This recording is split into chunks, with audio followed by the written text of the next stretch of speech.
This is Professor Michael Chapman. I'm one of the most experienced IVF doctors in Australia. I believe that an important part that I can contribute is to educate patients in relation to fertility, infertility, and all that involves. These series of podcasts help to educate you. I hope they are helpful to you. If you wish to know more, however, I'm more than happy to have you contact me via email, which is profmchapman@gmail.com, or make an appointment to see me on 9138 4222.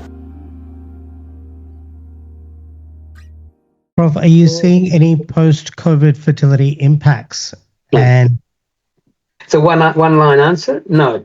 The major impact of COVID, interestingly, was to increase birth rates. Probably because people were at home more. But even IVF cycle numbers increased because people had time to get that sorted out. At the moment, numbers are a little bit down, and I think that relates to the economic situation we are experiencing in Australia. Around the world, actually.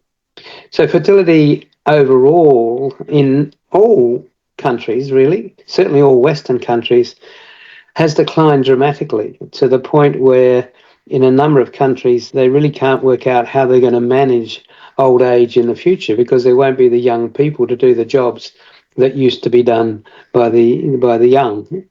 It's putting pressure on governments to support IVF, to try and encourage people to go forward to do IVF.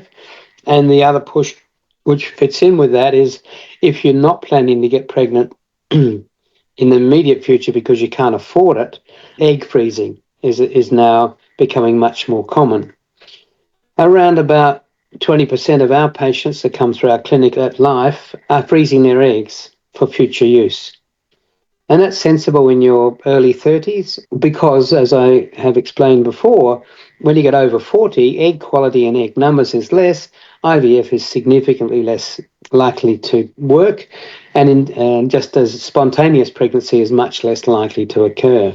So freezing eggs certainly is an option if you are thinking about that one day you'll have a baby, but let's put something aside that give us a chance down the track.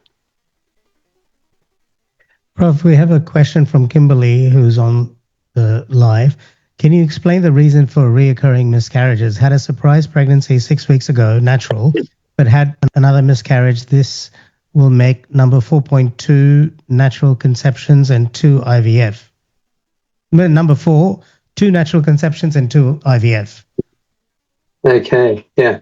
It's incredibly depressing to want to have a baby, think you're on the way to having a baby, and then predominantly nature is working against you. So the major cause of miscarriage is genetic abnormalities of the embryo.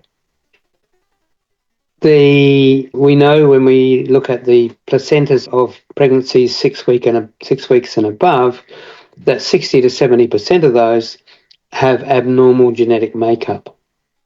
Doesn't account for all of them, but it's a huge number that fall into that category. So depending on your age, the odds of that happening increase as you get older, of producing an abnormal pregnancy because of your egg quality. So that would be my first question is, how old are you? And is it more likely that you're having a miscarriage because of genetic abnormalities? Once we go beyond that, and that is the major issue, the next step would be to make sure that both you and your partner's genetics are normal, because there are aberrations of chromosomes, something called translocations, where the person, both the husband and the wife, could be a carrier of this, that nothing abnormal for them because they've got the full range of chromosomes required to be alive, but one bit of one chromosome is moved to another. So when it goes through the process of separating the 2 pairs of chromosomes, you get uneven split, and half those embryos will never make it. So we go looking for that. number one.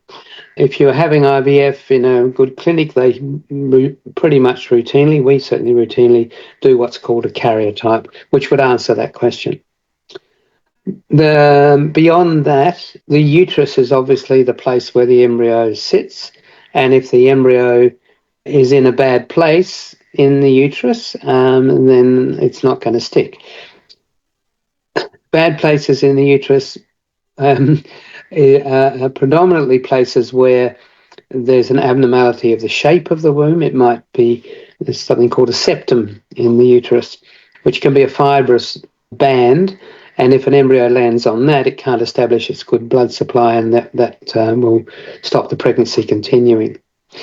Or if there's been procedures in the past, an DNC, for instance, for a miscarriage, and scar tissue has formed after that, that where that scar tissue is will not be a good place for an embryo to grow. Fibroids, lots of women have fibroids, 30% of women actually had fibroids, but the ones that are important for miscarriage are those that push into the uterine cavity themselves. They're called submucosal fibroids. And certainly after 4 miscarriages, I'm wanting to be doing a hysteroscopy, that's looking inside with a telescope, to make sure that there aren't any of those abnormalities present. So that's the uterus. And don't forget that you can access all the previous episodes by going to our website www.theivfjourney.com and select IVF Journey Podcast from the navigation menu.